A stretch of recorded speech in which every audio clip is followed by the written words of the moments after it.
Leon Johnson. I used to work for the U.S. Open as a temporary access control during the tournament in 2015. Only 1 year. So I want to know. I know I got to read your book to see, but I want to know from now. How do you juggle the permanent employees like the people who work for USTA Eastern and USTA Metro, and the temporary employees that just come and go? They might get work one day, get fired. How you juggle those? How you juggle those So responsibilities? fortunately, up here, I don't deal with that. Yeah. Yeah. Because I will have to say, it doesn't matter. My thing is no matter what company you work for, Yeah.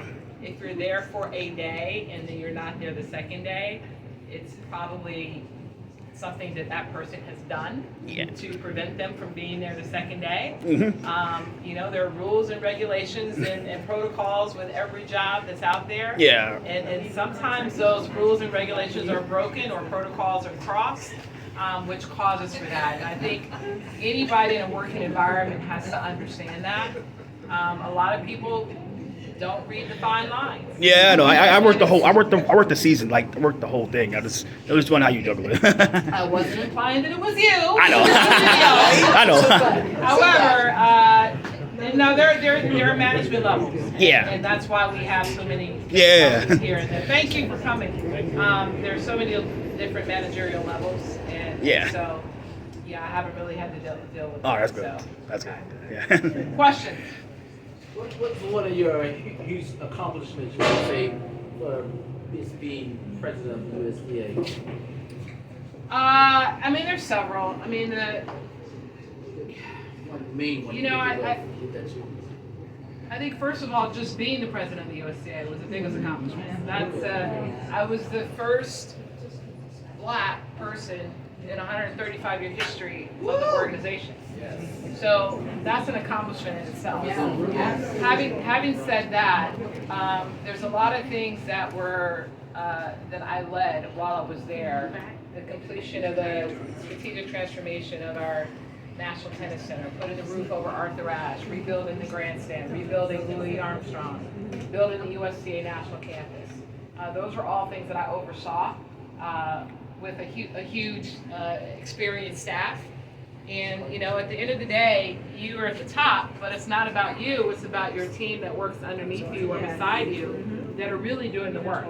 And so, I think my inspiration and motivation and building morale within the staff allowed them to want to give their best and go out and do all the things that I actually get credit for. But I know it's just me in the leadership position, keeping everybody focused.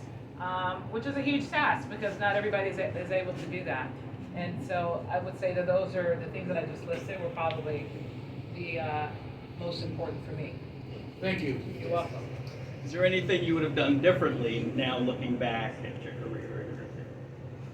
No, because a lot of people say, is there anything you regret? No, because I think every experience I had prepared me for the next one. And so if I had done something different, it might have taken me off the pathway that I've come. And, I would have loved to have won the U.S. Open, Wimbledon, French Open, and Australian Open.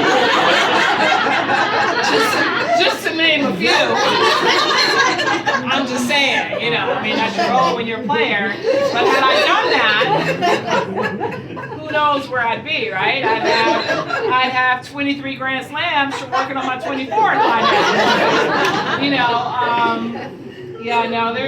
now. I think there's always some things you probably wish you had done, but there's nothing, I wouldn't change anything.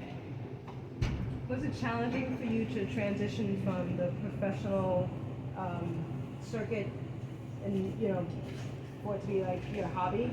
Was that challenging to give up those sneakers? Yeah, so when I retired from competing, I became a national coach. So I was actually on the court more than I was when I was competing, and I got old.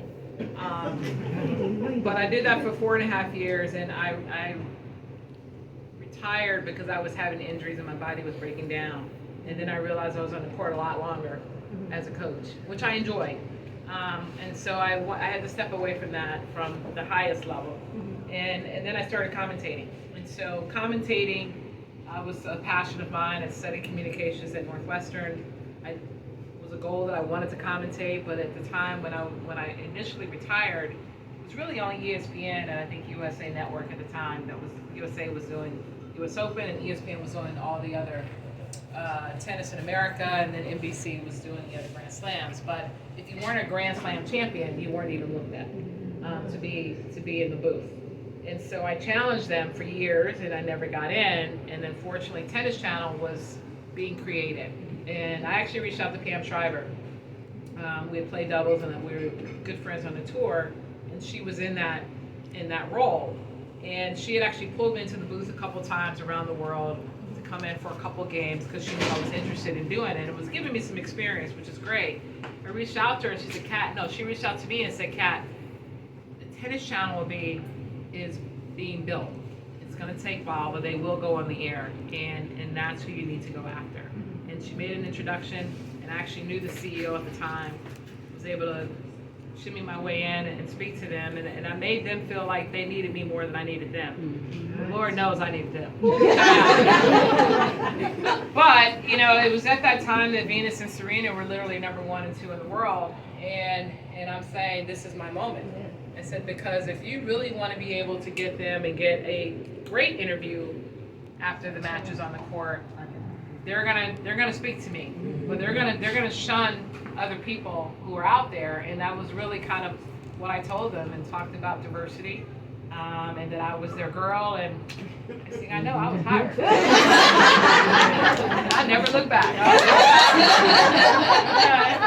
And we went on air. The first event we did was I think I talked about it in the book. The first event we did was Fed Cup, U.S. versus the Czech Republic in Lowell, Massachusetts. And I was the person that gives the athlete is a color analyst, and then you have your play-by-play analyst. And this guy was experienced, professional in all the sports, whatever, and I'm there with him, and I'm standing there, and I'm just shaking. My knees are shaking, but I was cool as a cucumber. I was smiling, I was talking, and I was sweating. And I was like, oh my God, for like the 30 seconds that you're on air, on the camera in the beginning, you see how the tennis comes on. You're not on very long, but once I got over that first day, it was just that first moment. You see the red light, and you're like, oh, this is live.